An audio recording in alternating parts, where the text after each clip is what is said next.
Hello दोस्तों, स्वागत है आपका इस यूट्यूब चैनल पे। आज का वीडियो डेटा स्ट्रक्चर का वन शॉट वीडियो होगा।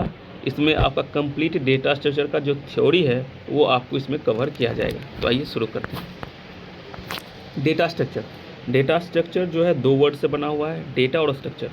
डेटा कोई भी इंडिविजुअल एंटिटी हो सकता है, जैसे कि आपका नेम हो गया, एड्रेस हो गया, मोबाइल नंबर, एज, हाइट, कुछ भी हो सकता है। सिंगल एंटिटी जो हो गया, इंडिविजुअल एंटिटी। स्ट्रक्चर क्या होता है? Structure shows how data is store in memory, मतलब किस तरीके से जो डेटा स्टोर किया गया है मेमोरी में, उसको क्या बोलते हैं? स्ट्रक्चर बोलते हैं। The efficient way of storing data in memory called data structure. Efficient way मतलब आपका किसी का डेटा स्टोर हो रहा है, आप ही का डेटा स्टोर हो रहा है, तो उसमें ये नहीं कि डुप्लीकेट वैल्यू हो रहा है। आपका नाम एक जगह है और एज कहीं मतलब जो है कुछ और है और दूसरे डेटा में कुछ और है। तो मतलब एफिशिएंट वे में मतलब कम डुप्लीकेशन हो, एफिशिएंट वे में स्टोर हो, ताकि उसको एक्सेस करना, मैनेज करना जो है आसानी हो। There are different way of storing data in memory. There are different way, फिर स्ट्रक्चर होता है जिसके थ्रू हम लोग डेटा को स्टोर करते हैं मेमोरी में। जैसे आपका स्टैक हो गया, क्यू हो गया, लिंक लिस्ट हो गया, ट्री, ग्राफ, ये सब हो गया। ये सब डेटा स्टोर करने का स्ट्रक्चर है, उसका तरीका ही है। We can store data in memory by using the concept of stack, link list, array, variable, etc। ये सब आपको जान ही रहे हैं, उसके बाद आगे हम लोग डिस्कस करेंगे इसके बारे में। डेटा स्ट्रक्चर मेन ये है पॉइंट, ये थोड़ा देख लेते हैं हम लोग। मेन पॉइंट है कि डेटा स्ट्रक्चर कितने टाइप के होते हैं। तो डेटा स्ट्रक्चर मेनली दो टाइप के होते हैं। एक हो गया आपका प्रिमिटिव डेटा स्ट्रक्चर और दूसरा हो गया non primitive data structure. Primitive data structure में आपका जो आता है वो हो गया इंट हो गया, फ्लोट हो गया, कैरेक्टर हो गया, डबल हो गया। जो इनिशियल ही होता है, जिसको हम लोग जो है इनबिल्ड रहता है उसमें, तो इसको बोलते हैं प्रिमिटिव डेटा स्ट्रक्चर। अगर हम नॉन प्रिमिटिव डेटा स्ट्रक्चर का देखा जाए तो ये मॉडिफाइड होता है। ये जो है आपको मॉडिफाई करके बनाना होता है ना। तो नॉन प्रिमिटिव डेटा स्ट्रक्चर में ही जो है दो टाइप का होता है। एक होता है आपका लीनियर, एक होता है नॉन लीनियर। ये थोड़ा इंपॉर्टेंट है, इसको थोड़ा याद रखिएगा। एक होता है लीनियर, एक होता है नॉन लीनियर। ये किस टाइप के डेटा स्ट्रक्चर हैं? तो ये दोनों जो है non primitive data structure type के है ना। तो लीनियर को ही सीक्वेंशियल बोलते हैं और नॉन लीनियर को ही नॉन सीक्वेंशियल बोलते हैं।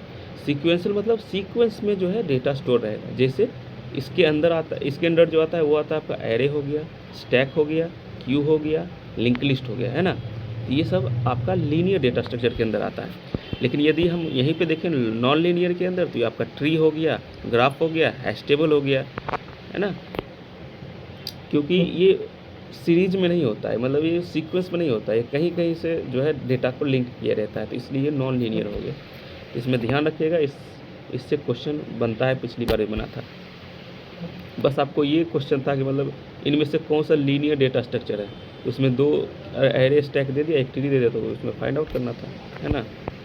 ये हो गया आपका non primitive data structure. Main data structure दो टाइप का होता है, ये आपका प्रिमिटिव, एक नॉन प्रिमिटिव। प्रिमिटिव में जो बेसिक होता है इंट, फ्लोट, कैरेक्टर, डबल, ये आ गया। नॉन प्रिमिटिव में भी दो टाइप के होते हैं, कौन कौन से? एक लीनियर, एक नॉन लीनियर। लीनियर को ही सीक्वेंशियल और नॉन लीनियर को ही नॉन सीक्वेंशियल बोलते हैं। सीक्वेंशियल मतलब सीक्वेंस में, जैसे एरे हो गया, स्टैक हो गया, क्यू हो गया, लिंक लिस्ट हो गया। एरे अगर देखिएगा तो एरे में जो डेटा स्टोर होता है वो एक क्या होता है? लीनियर फॉर्म में होता है, सीक्वेंस फॉर्म में होता है स्टोर डेटा। स्टैक में भी वही होता है। आपका स्टैक अगर देखिए, इसमें भी लीनियर टाइप से होते हैं स्टोर।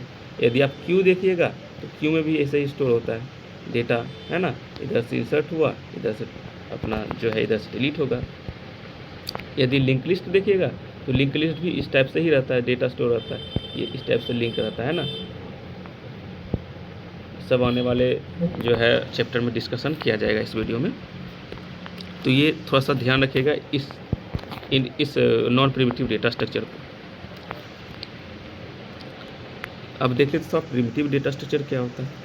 तो storing a single bit data, है ना, सिंगल बिट डेटा को स्टोर करता है। Store in memory via variable form, जो वेरिएबल फॉर्म में होता है उसको जो है प्रिमिटिव डेटा स्ट्रक्चर बोलते हैं। जैसे कि int a equal to 100, float v equal to 10.5 etc, characters से, है ना, इस टाइप से स्टोर होता है। तो ये आपका, अब हम देखते हैं थोड़ा सा कि जैसे int a b c d e, ये हम लोग जो है वेरिएबल डिफाइन कर दिए। तो ये स्टोर कैसे होता है मेमोरी में? कहीं कहीं भी स्टोर हो जाएगा। जैसे ए है तो ये मेमोरी में ए जाके स्टोर हो गया, बी है, बी कहीं यहाँ जाके स्टोर हो गया। तो इसका मतलब जो है क्या होता है, ये कहीं कहीं जाके स्टोर होता है, अनऑर्गेनाइज्ड मैनर में होता है। इसको में ऑर्गेनाइज्ड मैनर नहीं रहता है इसमें। जब आप इस टाइप का वेरिएबल को प्रोग्राम में लिखते हैं तो वो अनऑर्गेनाइज्ड मैनर में स्टोर हो जाता है, कहीं कहीं जाके मेमोरी में स्टोर हो जाता है, वो लीनियर नहीं होता है। और इसको डिफ़िकल्ट टू मैनेज, इसको मैनेज करना भी डिफ़िकल्ट है, क्योंकि यदि आपको नहीं पता है तो ये आपको जो है कहीं कहीं मेमोरी में स्टोर रहता है, तो आपको पता ही नहीं रहता है। जैसे देखिए, अगर हम 5 वेरिएबल यहाँ डिफाइन किए तो ए जो स्टोर हो गया है एड्रेस, मेमोरी एड्रेस 1028 पे, और अगर वेरिएबल बी देखें तो 1030 पे स्टोर हो गया है, अगर वेरिएबल सी देखें तो 1052 पे स्टोर हो गया है, डी देखें तो 1020 पे स्टोर है, ई देखिए तो 1010 पे स्टोर है, कहीं कहीं जाके स्टोर हो गया है ना। तो ये जो है आपका थोड़ा सा दिक्कत करता है, डिफ़िकल्ट टू मैनेज होता है, अनऑर्गेनाइज्ड मैनर में स्टोर होता है जाके मेमोरी में। यदि वहीं पे अगर हम एरे की बात करें, जो लीनियर डेटा स्ट्रक्चर है, उसमें देखिए तो ये आपका लीनियर वे में स्टोर हुआ है डेटा, है ना। अगर मान लीजिए 5 एलिमेंट का एरे है, तो अगर उसका फर्स्ट एड्रेस क्या होगा, तो ए 0 से स्टार्ट होता है, ये हम लोग को भी, आपको भी पता होगा, A0 से स्टार्ट होगा और कहाँ तक जाएगा, AN-1। मतलब अगर 5 एलिमेंट है तो ये 4 तक जाएगा, A4 तक एड्रेस जाएगा, ये हम लोग को ऑलरेडी पता है। यदि मान लीजिए डेटा इसमें स्टोर हो गया, इसके 5 जो है एड्रेस पे एलिमेंट स्टोर हो गया है, डेटा स्टोर हो गया है, तो अगर हमको A3 की वैल्यू चाहिए, A3 की वैल्यू चाहिए, तो ऑटोमेटिक जो है ये आपका A3 वाला जो वैल्यू यहाँ पे होगा स्टोर होगा, वो प्रिंट हो जाएगा, है ना। तो ये चीज़ इसमें है कि लीनियर डेटा स्ट्रक्चर में ये फ़ायदा है। अब नॉन प्रिमिटिव के बारे में थोड़ा सा देख लेते हैं। It manage bulk amount of data. Bulk amount में डेटा कहाँ जो मैनेज किया जाता है, फिर कहाँ पे किया जाता है, तो नॉन लीनियर डेटा स्ट्रक्चर में, नॉन प्रिमिटिव डेटा स्ट्रक्चर में स्टोर किया जाता है ना। नॉन प्रिमिटिव में तो नॉन लीनियर आ ही रहा है। तो नॉन प्रिमिटिव डेटा स्ट्रक्चर में मैनेज करता है bulk amount of data. Data structure concept is actually implemented in non primitive data structure where we manage a huge amount of data. जो data structure का जो concept है, जो आपका link list, array, hash table, आपका tree, graph, stack, link list, ये सब जो कॉन्सेप्ट है डेटा स्ट्रक्चर का, वो किस पे इम्प्लीमेंट होता है, तो नॉन प्रिमिटिव डेटा स्ट्रक्चर पे ही इम्प्लीमेंट होता है। अभी हम लोग डिस्कस किए थे उस पर, है ना। तो उसमें हम लोग अब लीनियर या फिर सीक्वेंशियल डेटा स्ट्रक्चर के बारे में पढ़ लेते हैं।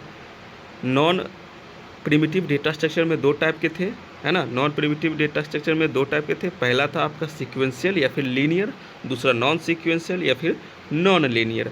तो हम लीनियर जो लीनियर डेटा स्ट्रक्चर है या फिर सीक्वेंशियल डेटा स्ट्रक्चर है, उसके बारे में पढ़ेंगे। ये पहला जो है उसमें, है ना। इसमें क्या है, in linear data structure we know from where the data store is start and the end of data store in memory. जो एड्रेस होता है डेटा स्टोरेज का, इसमें लीनियर में हमको पता होता है कि कहाँ से स्टोर हुआ है, कहाँ जाके जो है इसका एंड है डेटा स्ट्रक्चर का। एरे में ही देख लीजिए, एलिमेंट 5 का एरे है, उसमें देखिए तो A0 पे स्टोर होगा पहला एलिमेंट और A4 पे एलिमेंट होगा लास्ट एलिमेंट।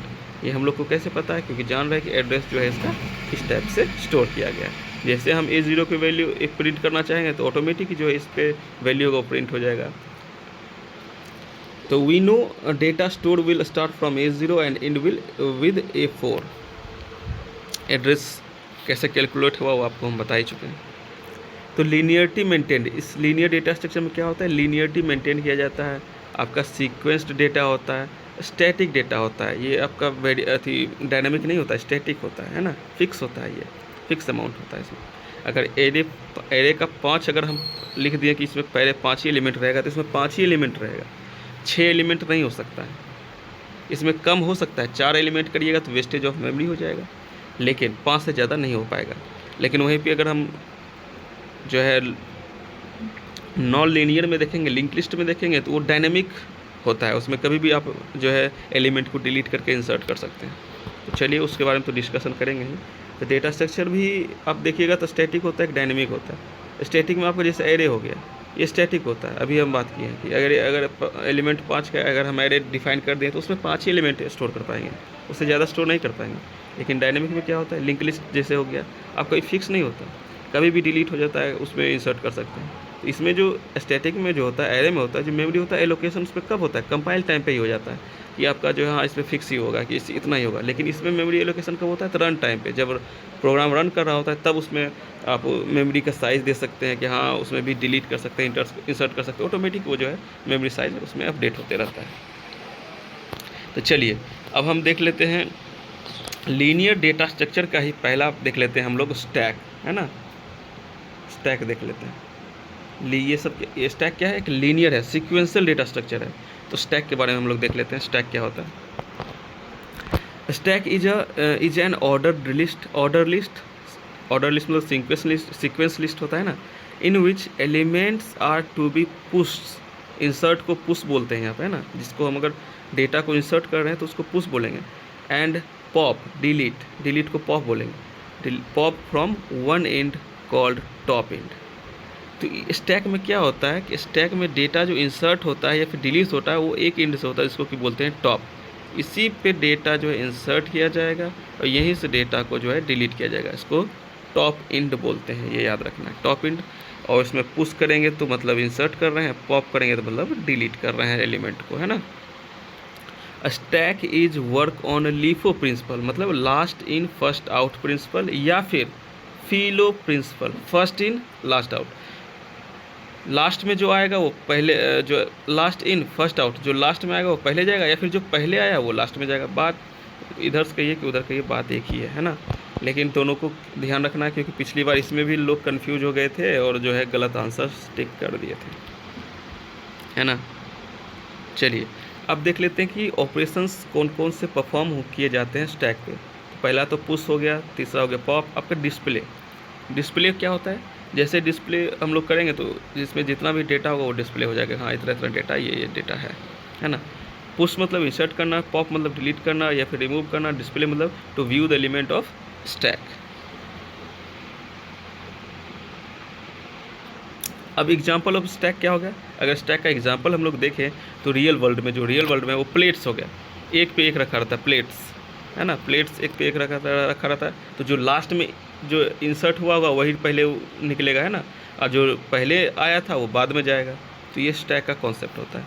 या फिर बिस्किट इन जो पैकेट में जो बिस्किट होता है वो भी स्टैक के ही फॉर्म होता है ना, प्लेट के ही टाइप का होता है। या फिर प्रेस्ड क्लोथ को जो कपड़े को प्रेस करके रखते हैं वो भी एक पे एक रखे रहते हैं। जो लास्ट में प्रेस करके रखते हैं वो पहले निकल जाता है, जो पहले रखे होते हैं वो लास्ट में जाता है ना। तो ये हो गया आपका। अब एप्लीकेशन इसका देख लेते हैं, एप्लीकेशन क्या क्या है स्टैक के। तो memory allocation of variable in C using stack rule. जो भी आप वेरिएबल डिफाइन करते हैं, जैसे अभी हम लोग ABCD किए थे, वो भी स्टैक के ही फॉर्म में होता है। जो लास्ट में अगर मान लीजिए हम लोग अभी किए थे कि जैसे देख लेते हैं, main int a equal to 10, b equal to 20, c equal to 30, d equal to 40, print f percentage d। अगर हम d को करेंगे तो d सबसे ऊपर है, 40 को ऑटोमेटिक जो है 40 जो है आपका प्रिंट हो जाएगा। इसमें ये नहीं लिखे कि सिर्फ परसेंटेज d, मतलब उसमें प्रिंट करिए तो ऑटोमेटिक 40 को प्रिंट कर दिया, है ना। तो ये भी स्टैक के ही रूप में जो है आपका जो वेरिएबल होता है उस स्टैक के ही फॉर्म में स्टोर होता है। जैसे ए को हम स्टोर किए थे यहाँ पे कितना, यहाँ पे लिखा हुआ है देखिए, जैसे ए को स्टोर किए थे 10, बी को स्टोर किए थे 20, 30, 40, तो ऊपर जो रहेगा ऑटोमेटिक प्रिंट हो जाएगा। थोड़ा ये कॉन्सेप्ट देख लेते हैं। लीफो और फिलो स्टैक के लिए यूज होता है ना, लास्ट इन फर्स्ट आउट या first in last out stack के लिए। और क्यू के लिए फर्स्ट इन फर्स्ट आउट या फिर लास्ट इन लास्ट आउट, ये भी देखिएगा, लास्ट इन लास्ट आउट या फर्स्ट इन फर्स्ट आउट, ये क्यू में जो है ये काम करता है। वो आगे देखेंगे क्यू के बारे में। आपका फंक्शन कॉल भी होता है, वो भी स्टैक के थ्रू होता है। फंक्शन कॉल भी जो भी होता है वो भी स्टैक के ही रूल पे जो है आपका डिपेंड करता है, स्टैक के रूल पे को ही फॉलो करता है। स्टैक इम्प्लीमेंटेशन, स्टैक को इम्प्लीमेंट कैसे कर सकते हैं? बाय यूजिंग एरे या बाय यूजिंग लिंक लिस्ट। अगर एरे से यूज करेंगे तो बाय यूजिंग एरे, तो ये कॉल कैसे कराएगा? तो स्टैटिक इम्प्लीमेंटेशन कराएगा। अगर यदि लिंक लिस्ट के थ्रू यूज करेंगे तो उसको क्या कहलाएगा? डायनामिक इम्प्लीमेंटेशन कराएगा, है ना।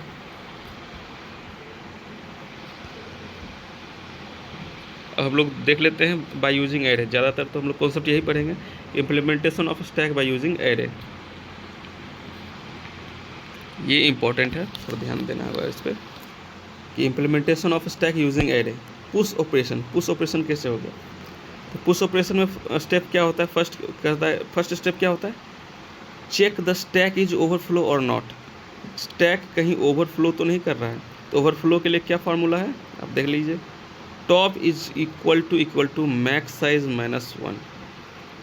पुश ऑपरेशन के लिए सबसे पहले अगर हम मान लीजिए पुश करना होगा तो सबसे पहले हमको ये चेक करना होगा ना कि इस कहीं ये स्टैक भरा हुआ तो नहीं है।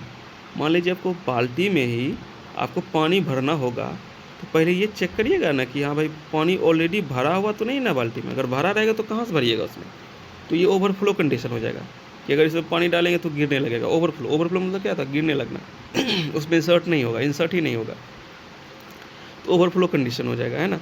तो इसी को पहले चेक करना होता है कि टॉप इज इक्वल टू -1। यदि टॉप जो है मैक्स साइज -1 के बराबर है तो इसका मतलब वो ओवरफ्लो करेगा कंडीशन में। जैसे यहाँ पे देख लेते हैं, अगर मैक्स साइज 7 है, मैक्स साइज 7 है तो यहाँ पे क्या हो जाएगा, टॉप की वैल्यू क्या निकल जाएगा, तो 7 इक्वल टू 7 -1 तो मतलब 6, है ना। 6 अगर यहाँ से देखा जाए तो 0 से लेकर 6 तक ऑलरेडी एलिमेंट जो है इसमें अगर इंसर्ट है तो कहाँ से होगा, तो इस पर क्या हो जाएगा, ओवरफ्लो कंडीशन आ जाएगा। इसमें भी लिखा हुआ है देखिए, if top is equal to max size -1 then stack is overflow, we can not push या फिर इंसर्ट एनी डेटा, कोई भी डेटा को हम इंसर्ट नहीं कर सकते हैं। स्टैक इज़ फुल, क्योंकि स्टैक फुल है उसमें इंसर्ट ही नहीं कर पाएंगे। तो ये आपका कॉन्सेप्ट है, ये याद रखिएगा। पुश ऑपरेशन करने से पहले हमको ये जो है चेक करना होता है कि top is equal to max size -1। Question में पूछता भी है कि मतलब जो है स्टैक में इंसर्ट करने के लिए या फिर पुश करने के लिए जो कंडीशन है वो क्या है, तो कंडीशन हो जाता है पहले top is equal to max size -1 check करेंगे। दूसरा हो गया, देख लेते हैं पॉप ऑपरेशन। पॉप ऑपरेशन के लिए क्या होगा, तो पॉप ऑपरेशन के लिए पहले हमको तो ये चेक करना होगा ना कि कहीं स्टैक खाली तो नहीं है। अगर खाली रहेगा तो उसमें कौन सा एलिमेंट हम डिलीट ही नहीं करेंगे। जब कोई उसमें डेटा ही नहीं रहेगा तो उसको कहाँ से डिलीट करेंगे। तो सबसे पहले ये चेक करना होगा कि कहीं स्टैक खाली तो नहीं है। तो इसके चेक करने के लिए हम लोग ये चेक करते हैं कि टॉप इज इक्वल टू -1 तो कहीं नहीं ना, कि टॉप में कोई एलिमेंट ही ना हो, है ना। तो in display and pop operation, और डिस्प्ले भी करना होगा तो भी चेक करना होगा, है ना, कि कहीं भाई स्टैक खाली है तो उसमें क्या डिस्प्ले होगा, कुछ भी डिस्प्ले नहीं होगा। जब जे भी खाली रहेगा उसमें क्या रुपया निकलेगा, कुछ नहीं निकलेगा। तो वही बात है। तो in display and pop operation first we have to check the stack is underflow या फिर अंडर फ्लो या इम्पिटी, है ना। इम्पिटी चेक करना होगा या फिर अंडर फ्लो चेक करना होगा, बात एक ही है, कहीं खाली तो नहीं है, फिर इम्पिटी तो नहीं है कहीं। If stack is underflow then we can not pop or display any data from the stack. If top is equal to -1 then stack is empty. अगर टॉप -1 की इक्वल है तो उसका मतलब जो है स्टैक एम्प्टी है, खाली है। अब इसमें 2 ऑपरेशन होता है, प्रीफिक्स और पोस्टफिक्स। इससे हम लोग स्टैक से ही हम लोग प्रीफिक्स या पोस्टफिक्स जो है उसको हम लोग निकालते हैं। Prefix known as Polish notation, postfix known as reverse Polish notification. सब हम लोग इससे निकाल लेते हैं, स्टैक से ही निकलता है ना। Representation of expression. अब हम एक एक्सप्रेशन जो है उसको किस टाइप से रिप्रेजेंट किया जाता है ये देख लेते हैं। इनफिक्स, प्रीफिक्स, पोस्टफिक्स, ये स्टैक के थ्रू ही ऑपरेशन उससे हम लोग निकाल सकते हैं। Infix, postfix, prefix. इसमें क्वेश्चन भी आता है, क्वेश्चन थोड़ा सा देख लेते हैं। क्वेश्चन में प्रेसिडेंसी ऑफ ऑपरेटर पहले देख लेते हैं कि प्रेसिडेंसी ऑफ ऑपरेटर क्या होता है। तो प्रेसिडेंसी ऑफ ऑपरेटर हो गया, सबसे पहला ब्रैकेट सॉल्व होगा, है ना। उसके बाद जो हम लोग का रूल चलता है बोर्ड मास का, वो रूल अप्लाई होगा वो आपको देख लेना, सॉरी। जिसमें हम लोग देख लेते हैं, जैसे कि ये एक्सप्रेशन दिया हुआ है, convert it into postfix and prefix. ये जो इनफिक्स जो दिया गया है इसको हम लोग को कह रहा है कि पोस्टफिक्स एंड प्रीफिक्स में आपको जो है निकालना है। इस टाइप का क्वेश्चन भी आता है, आप लोग देखे होंगे। तो अगर हमको पोस्टफिक्स निकालना होगा तो सबसे पहले जो बोर्ड मास का रूल होगा वो हम लोग अप्लाई करते हैं। तो वो अप्लाई होगा तो सबसे पहले इस पर होगा, इस पर अप्लाई करेंगे। इस पर अप्लाई होकर के पोस्टफिक्स है तो पोस्टफिक्स CD डिवाइड उधर चला जाएगा। उसके बाद फिर स्टार अप्लाई होगा, अभी जान रहे तो स्टार इधर चला जाएगा पोस्टफिक्स में। उसके बाद फिर आपका ये दोनों में अगर प्लस देखा जाए तो प्लस इधर आ गया। ये आपको करके दिखाना होगा, ये ऐसे नहीं होगा, ठीक है। ये हम लोग अलग से इस पर डिस्कशन करेंगे, तो प्रैक्टिकल हो गया ना। ये सब रूल है कि इनफिक्स टू पोस्ट फिक्स कैसे निकालते हैं, इसके लिए हम अलग से वीडियो लाएंगे ना। Infix to postfix prefix लाने के लिए स्टैक के थ्रू यूज़ किया गया है। चलिए अब हम देख लेते हैं Q in data structure. Q जो हम लोग नॉन प्रिमिटिव डेटा स्ट्रक्चर पढ़े थे उसमें दो टाइप का था, एक लीनियर एक नॉन लीनियर। लीनियर को ही सीक्वेंशियल और नॉन लीनियर को ही नॉन सीक्वेंशियल बोल देते। तो लीनियर सीक्वेंशियल में ही पहला हम लोग स्टैक पढ़ें, अब क्यू के बारे में पढ़ेंगे। तो queue is an order list, ये भी ऑर्डर लिस्ट है ना। Queue is an order list in which elements is to be inserted and deleted from two different end, is that rear end and front end. इसमें वहाँ पे क्या था, stack में एक ही एंड से डिलीट होता था, इंसर्ट होता था, या पुश या पॉप होता था, उसको बोलते थे टॉप एंड। यहाँ पे अलग अलग एंड से डिलीट होता है, rear end and front and, है ना। अब देख लेते हैं कि आपका देखिए फ्रंट एंड से जो है डेटा डिलीट किया जाएगा और रियर एंड से जो है डेटा को इंसर्ट किया जाएगा, है ना। रियर एंड से इंसर्ट होता है और फ्रंट एंड से डिलीट होता है। It is a linear data structure, linear data structure का ही एक पार्ट है। Queue is work on FIFO principle, first in first out, या फिर LILO principle, last in last out. यदि ये क्यू है तो क्यू में जो डेटा रियर एंड से इंसर्ट होगा और फ्रंट एंड से जो है वो डिलीट होगा। इसमें ऑपरेशन क्या क्या परफॉर्म हो सकता है आप भी जानते हैं, इंसर्ट हो गया, डिलीट हो गया, डिस्प्ले हो गया, है ना। एप्लीकेशन क्यू के क्या क्या ऑपरेशन हो सकते हैं, तो ऑपरेशन है आपके जैसे कि ऑपरेटिंग सिस्टम में यूज होता है, जैसे कि डिस्क शेड्यूलिंग, सीपीयू शेड्यूलिंग हो गया, client server application, incoming call in mobile. अगर देखा जाए तो ट्रैफिक मैनेजमेंट में भी क्यू का ही रूल होता है, जो पहले आया वो पहले जाएगा, है ना। प्रिंटर एप्लीकेशन, प्रिंटर जो आपके घर में, हमारे घर में है प्रिंटर, वो भी इसी प्रिंसिपल पे काम करता है, क्यू के ही प्रिंसिपल पे। जो पहले आप उसमें ऑपरेशन परफॉर्म करने के लिए दीजिएगा, प्रिंट करने के लिए, मान लीजिए कोई आप पीडीएफ खोलें उसको प्रिंट करने के लिए दिए हैं तो वही प्रिंट करेगा, और बाद वाला जो दीजिएगा वो बाद में करेगा।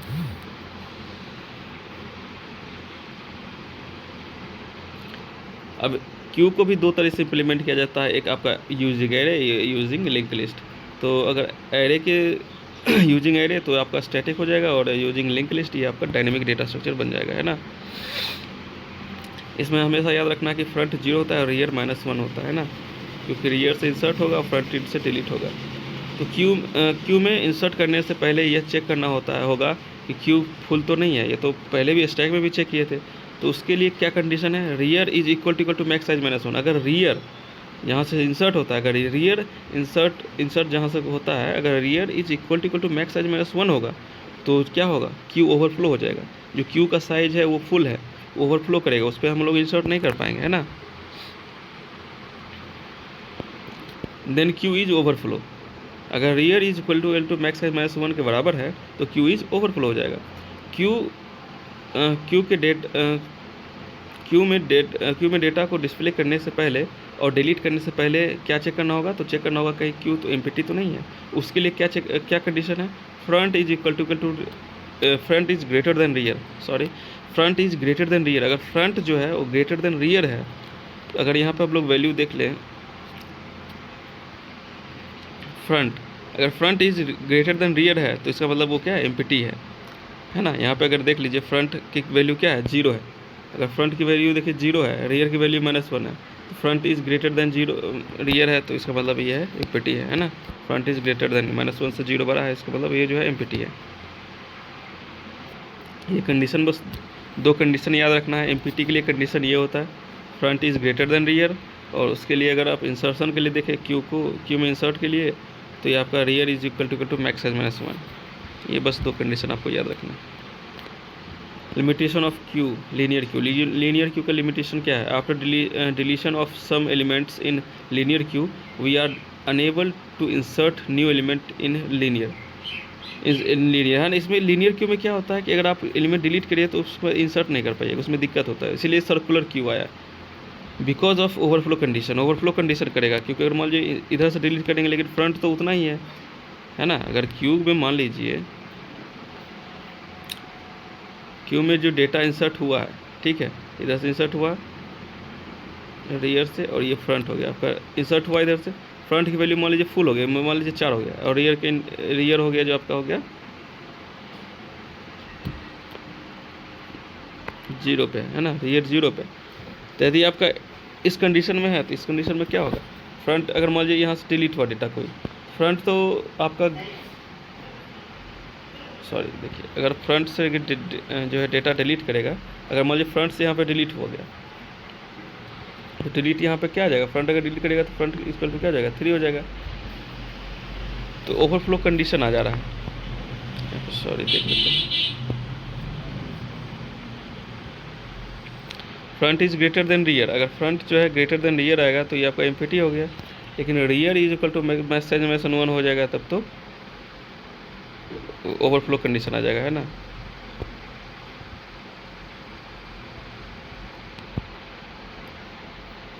देखिए यहाँ पे देख लेते हैं, देखिए जैसे जो है डेटा इंसर्ट हुआ है 0 1 2 3 4 5 तक डेटा इंसर्ट हुआ है, तो आपका रियर आ गया 5, रियर तो आपका 5 आ गया, और फ्रंट भी आपका क्या हो गया, सॉरी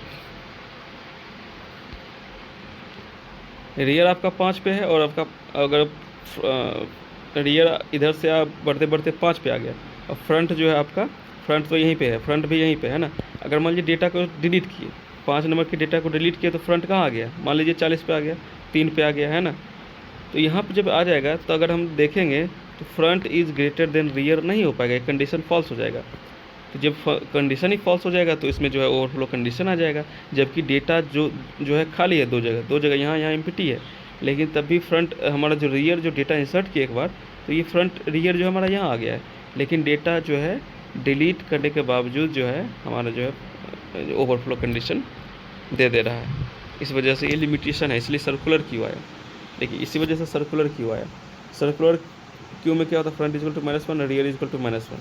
इसका जो इंसर्ट के लिए कंडीशन ये बस देख लीजिए, थोड़ा वीडियो लॉन्ग हो जाएगा, देख लेते हैं। इंसर्ट के लिए क्या कंडीशन है, तो इंसर्ट के लिए कंडीशन है कि if rear plus one modulus है ना, mod rear plus 1 mod max size is equal to front, then queue circular queue is overflow. अगर इसके बराबर हो जाएगा तो क्या हो जाएगा, ओवरफ्लो हो जाएगा। ये कंडीशन याद रखना है इंसर्शन के लिए। पहले ओवरफ्लो की कंडीशन क्या है, rear plus 1 mod max size is equal to front, then circular queue is overflow.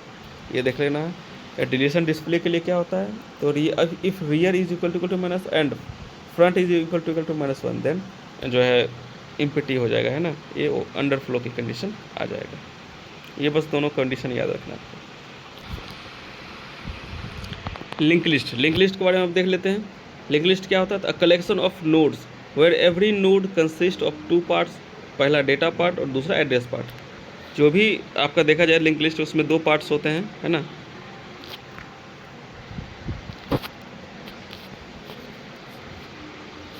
आपका देखा जाए अगर ये लिंक लिस्ट है तो ये आपका डेटा हो गया और दूसरा एड्रेस हो गया, जो कि एड्रेस पार्ट क्या करता है, डेटा पार्ट एक्चुअल डेटा को स्टोर करता है, और जबकि एड्रेस पार्ट क्या करता है, address of next node store here. इसमें जो एड्रेस ऑफ अगला नोड है जिसमें कि लिंक लिस्ट का जो डेटा स्टोर होगा वो उसका एड्रेस यहाँ पे स्टोर करके रखेगा, है ना। और ये जो टोटल इसको क्या बोलते हैं, नोड्स बोलते हैं ना। और ये जो एड्रेस है वो पॉइंटर टाइप होता है, दूसरे को पॉइंट करता रहता है दूसरे एड्रेस को। Data is a part where data will be stored, actual data store होता है, और address is a part where address of next node is to be stored, वहाँ पे अगला जो है नोड का एड्रेस स्टोर होता है।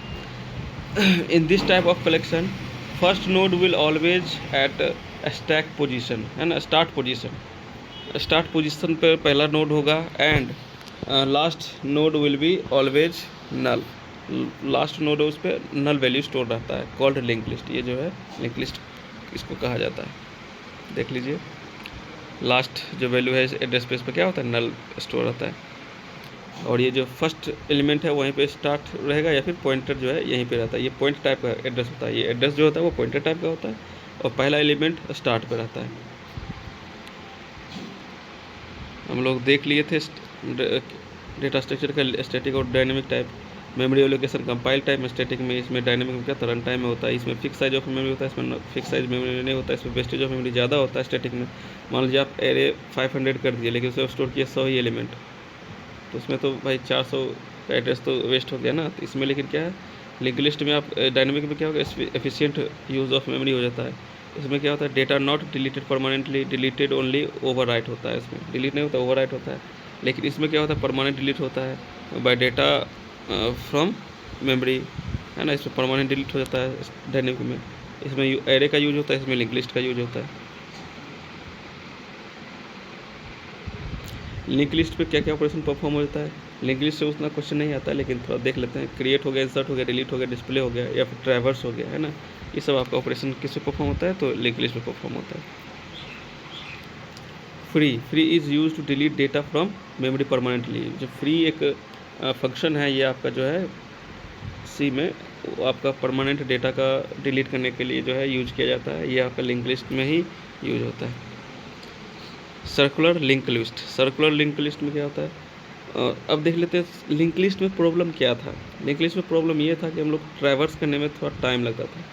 मान लीजिए लास्ट तक जाना है तो उसको ट्रैवर्स करने में क्या था, टाइम लगता था। अगर मान लीजिए आपको यहाँ एलिमेंट जाना है तो पूरा जाने में टाइम लगता था। लेकिन सर्कुलर लिंक लिस्ट में थोड़ा सा उससे जो है इम्प्रूव हुआ है। इसमें जो है लास्ट एड्रेस पे जो नल था उसमें उस पहले एलिमेंट का जो है एड्रेस स्टोर करा दिया, तो ये सर्कुलर हो गया, है ना। सर्कल बन गया है, सब जाते जाते ऐसे करके सर्कल बन गया है। सर्कल में जो रहा है तो इसमें थोड़ा सा कॉम्प्लेक्सिटी जो है इसका वेरी हाई होता है। Time complexity is very high circular link list का। अब डबली लिंक लिस्ट के लिए क्या आसानी हुआ उसमें, इसमें भी सर्कुलर लिंक लिस्ट में भी क्या दिक्कत था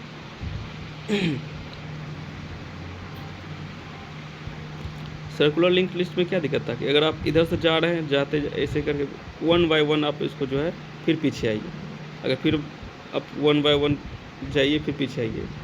इसमें दिक्कत क्या था कि इसमें भी टाइम कॉम्प्लेक्सिटी ज़्यादा लग रहा था। लेकिन अगर डबल लिंक लिस्ट देखें तो इसका टाइम कॉम्प्लेक्सिटी थोड़ा कम हुआ, लेकिन जो है इसका स्पेस कॉम्प्लेक्सिटी ज़्यादा हो जाता है। तो double link list is collection of nodes and every nodes consist of 3 parts as left address, data part, right address, है ना। लेफ्ट एड्रेस यहाँ आएगा, डेटा एक्चुअल डेटा बीच में आएगा, और उसके बाद राइट एड्रेस इधर आएगा। और एड्रेस हमेशा पॉइंटर टाइप का ही होता है। तो लेफ्ट एड्रेस में क्या होगा, consist address of previous node, और राइट एड्रेस में क्या होगा, consist address of next node, और डेटा पार्ट में डेटा स्टोर होगा। Left address of first node and right address of last node will always null, इसमें नल रहेगा पहला और लास्ट नोड का। First node always at start pointer, first node हमेशा start pointer पर होता है इसमें, ये तो जान ही रहे। इसमें भी ऑपरेशन क्या क्या होता है, create, insert, delete, display, traverse. Insert में भी होता है कि आपका फर्स्ट में इंसर्ट करिएगा, मिडिल में इंसर्ट करिएगा कि लास्ट में इंसर्ट करिएगा। डिलीट में भी ऑप्शन होता है कि फर्स्ट में डिलीट करिएगा कि फर्स्ट नोड को डिलीट करिएगा, मिडिल को डिलीट करिएगा, फिर लास्ट नोड को डिलीट करिएगा। डबल लिंक लिस्ट में ये फ़ायदा है कि आप दोनों साइड ट्रैवर्स कर सकते हैं, आगे भी और पीछे भी, क्योंकि एड्रेस दोनों का लिंक रहता है। इसका एड्रेस इसके पास रहता है, इसका एड्रेस इसके पास रहता है, तो आगे पीछे दोनों साइड आप ट्रैवर्स कर सकते हैं।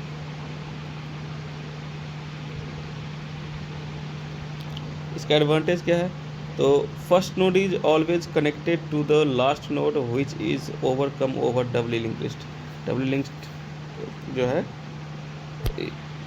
इसका जो है सर्कुलर डबल लिंक लिस्ट का ये एडवांटेज है ना। In double link list first node, double link list में दिक्कत क्या था, डबल लिंक लिस्ट में ये दिक्कत था कि देखिए आपका स्टार्ट वाला भी नल रहेगा और लास्ट वाला भी नल रहेगा, लेकिन सर्कुलर इसको भी इसका एड्रेस इसके पास देते हैं, इसका एड्रेस इसके पास देते हैं, तो ये डबल सर्कुलर लिंक लिस्ट बन जाएगा, है ना। तो इसमें फ़ायदा क्या क्या है, इसके ये आपको इसमें लिखा हुआ है। First node is always connected to the last node which is overcome over double link list. In double linked list, first node not connected to the last node, so quite take more time to reach last node, है ना। Double link list में ये problem था, लेकिन circular link list में ये सारा जो एडवांटेज इसमें आ गया है। चलिए लीनियर का जो है कॉन्सेप्ट खत्म हो गया। अब हम देखते हैं नॉन लीनियर डेटा स्ट्रक्चर या फिर अनसीक्वेंशियल डेटा स्ट्रक्चर। वीडियो थोड़ा लंबा हो जा रहा है।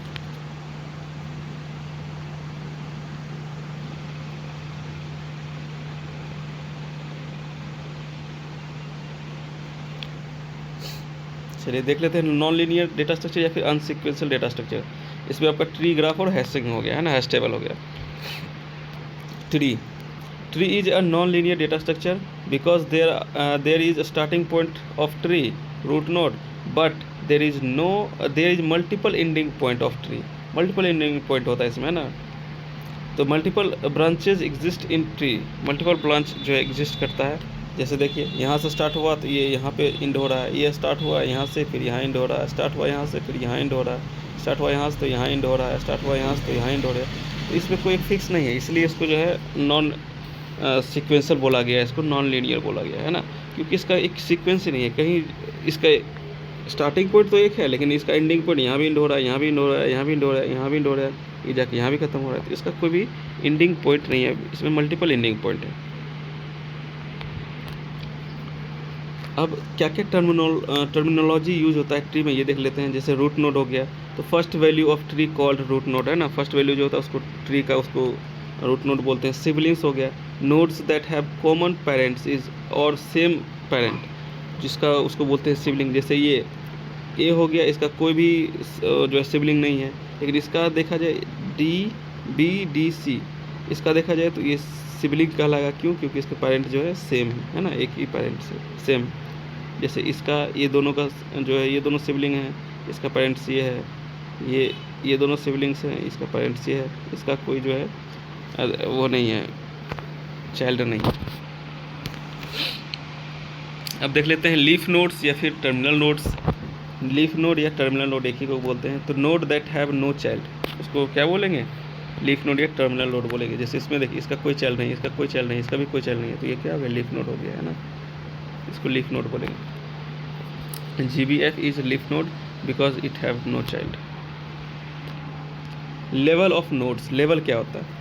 Level of root node is 0 always है ना, इट्स चाइल्ड नोड इज 1। अगर हम देख लीजिए ट्री है, मान लीजिए ट्री बना हुआ है,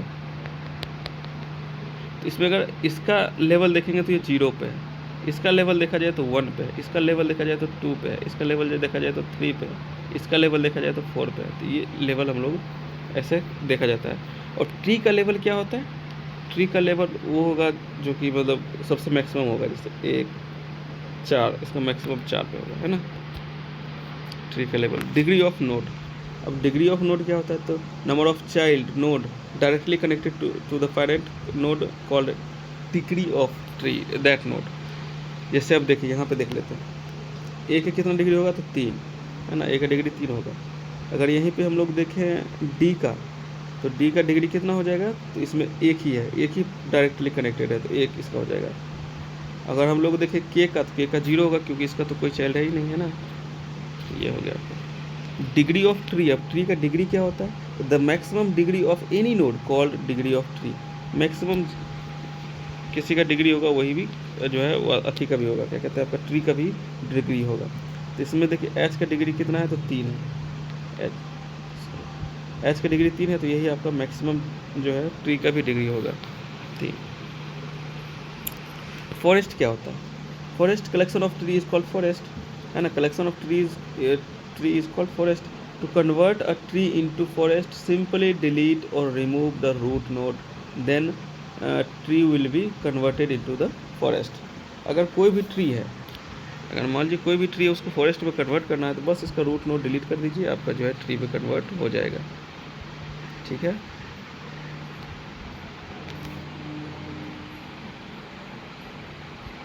जैसे ये ट्री है, इसका रूट नोड अगर डिलीट कर दिया जाए तो ये इस ट्री में बदल गया, इस ट्री में बदल गया, तो ये फॉरेस्ट बन गया। इसको भी अगर डिलीट कर दिया जाए तो और भी फॉरेस्ट बन जाएगा, घना फॉरेस्ट बन जाएगा है ना, ये हो गया। Binary tree, a node having 0 1 maximum 2 degree is called binary tree. Binary tree में मैक्सिमम जो डिग्री है वो 2 ही हो सकता है, 0 1 या 2 ही हो सकता है ना, 2 से ज़्यादा किसी का डिग्री 3 नहीं हो सकता है। ये आपका बाइनरी ट्री होता है। A tree that have maximum 2 child called binary tree. इसके मैक्सिमम 2 ही चाइल्ड भी हो सकते हैं है ना। इस देखिए ये आपका हो गया, इसमें 2 ही चाइल्ड हो सकते हैं इसके पास, ये नहीं कि इधर से एक और निकाल दिया, नहीं, ये फिर आपको बाइनरी ट्री नहीं कहलाएगा है ना, ये सिंपल ट्री कहलाने लगेगा।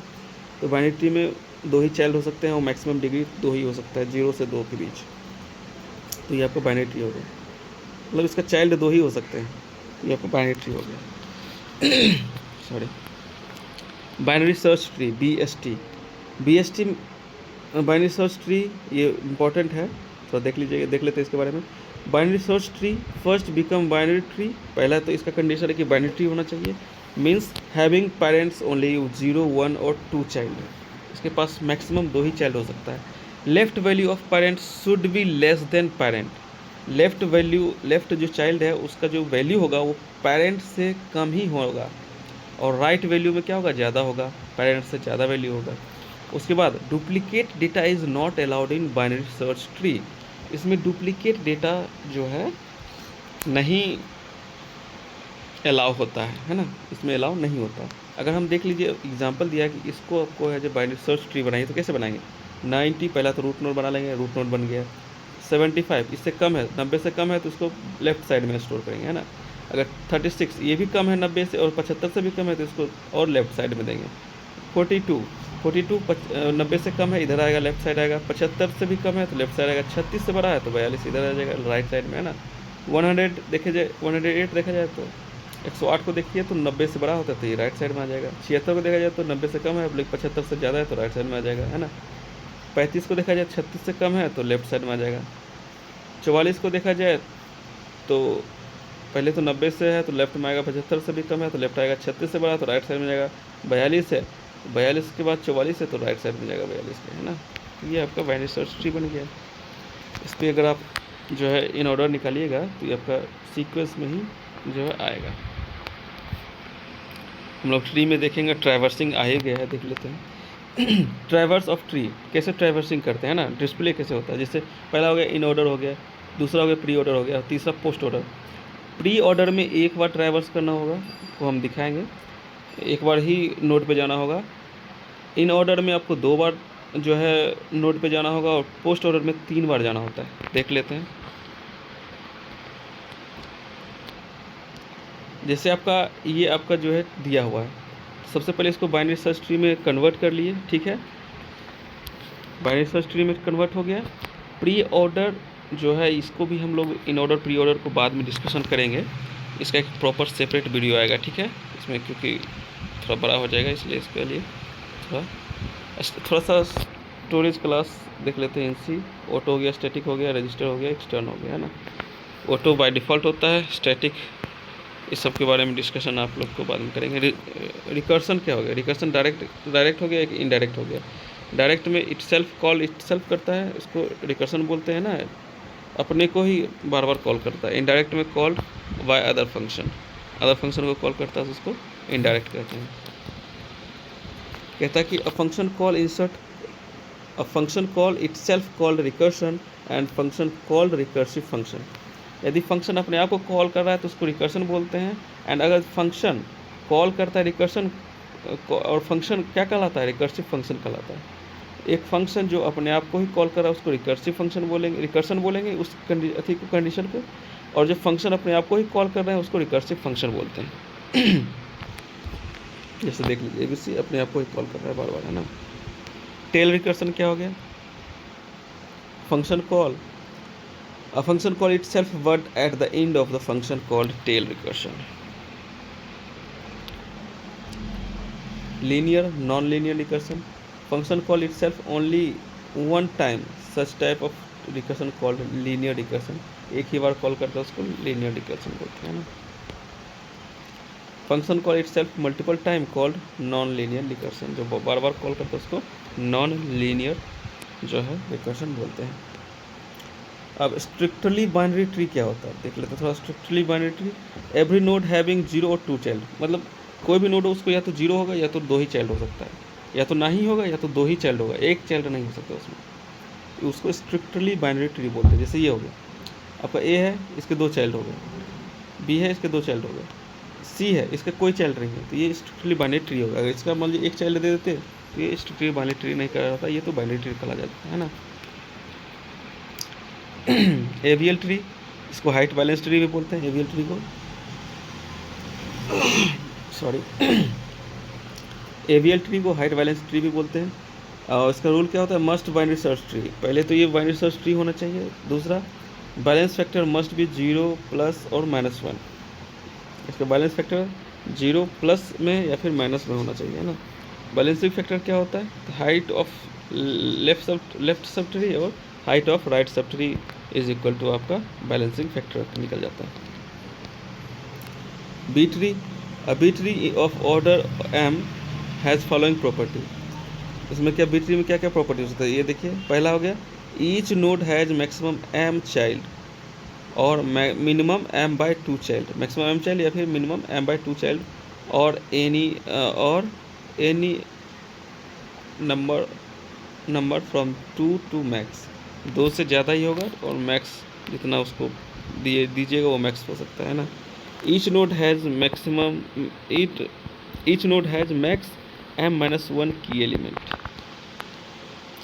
स्पार्स मैट्रिक, थोड़ा ये स्पार्स मैट्रिक्स का क्वेश्चन आया था, देख लेते हैं। Sparse matrix, sparse matrix of m cross n is called sparse matrix. Condition क्या है, if number of 0 is greater than m into n/2 तो ये स्पार्स मैट्रिक कहलाएगा। इसमें 0 जो है number of 0 values greater than m into n divided by 2 is called जो है स्पार्स मैट्रिक्स। जैसे ये मैट्रिक्स है, इसमें नंबर ऑफ 0, इसमें कितने बाई कितने का, तो 3/3 का है, बाई 2 कर देंगे है ना, तो 9/2 हो गया। 4 एलिमेंट, अगर 4 एलिमेंट से ज़्यादा 0 होगा तो वो आपका स्पार्स मैट्रिक कहलाएगा। तो इसमें देखिए 1 0 2 0 3 0 4 0 5 0 है, तो ये स्पार्स मैट्रिक हो गया है ना। मतलब number of 0 is equal to 5 और ये जो है नंबर ऑफ 0 अगर ग्रेटर देन 4 होगा तो ये तो ऑटोमेटिक है जो स्पार्स मैट्रिक हो जाएगा, तो स्पार्स मैट्रिक हो जाएगा। अगर यहाँ पे कोई वैल्यू होता तो ये स्पार्स मैट्रिक नहीं होता। मान लीजिए यहाँ पे 5 वैल्यू होता तो ये स्पार्स मैट्रिक नहीं होता, क्योंकि ये 4 0 के बराबर ही है और 4 से ज़्यादा होना चाहिए। टाइम कॉम्प्लेक्सिटी देख लेते हैं बबल शॉट्स का टाइम कॉम्प्लेक्सिटी देख लेते हैं। बबल शॉट का ओमेगा n स्क्वायर होता है, सिलेक्शन शॉट का ओमेगा n स्क्वायर है ना, इंसर्शन शॉट का ओमेगा n स्क्वायर होता है, क्विक शॉट्स का big O n log n हो जाता है, मर्ज शॉट का big O n log n, heap sort का भी big O n log n होता है, काउंटिंग शॉट्स का big O n plus k, radix sort का big O k plus n k into n है ना, bucket sorts का big O n square हो जाता है। ये आपका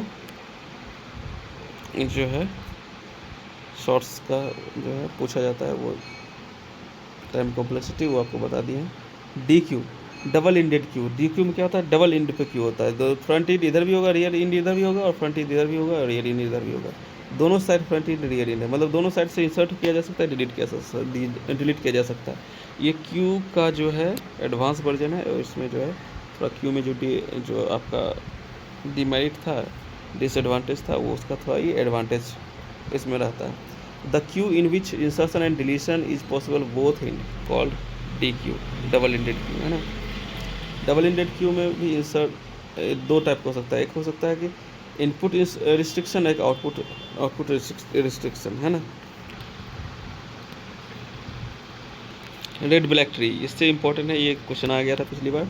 red black tree is a tree in which every node is having 4 parts, 2 address part and 1 data part and 1 colour part होता है। Property of red black tree, ये important property देख लेते हैं। प्रॉपर्टी क्या होता है, it must be binary search tree, ये बाइनरी सर्च ट्री होना चाहिए रेड ब्लैक ट्री है ना। और root node is always black, root node जो है हमेशा ब्लैक होता है ना। रेड ब्लैक ट्री है ना, तो रेड ब्लैक ट्री, सॉरी, ये जो रेड ब्लैक ट्री है तो हमेशा जानिएगा कि रूट जो है वो ब्लैक होगा है ना, रूट ब्लैक होगा। Every leaf terminal node is black, और उसका जो टर्मिनल नोड होगा वो भी ब्लैक होगा, जिसको कि हम लोग टर्मिनल नोड या फिर लीफ नोड बोलते हैं, जो सबसे लास्ट पे रहता है ना। एवरी नोड इज ब्लैक और red, every node red black होगा।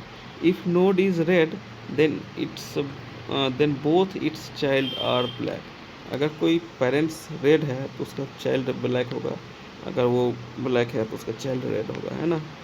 ये रेड ब्लैक ट्री का एक प्रॉपर्टी है, ये इसको याद रखिएगा, ये आ सकता है क्योंकि पिछली बार भी आया था। इसका एग्जांपल आपके सामने है।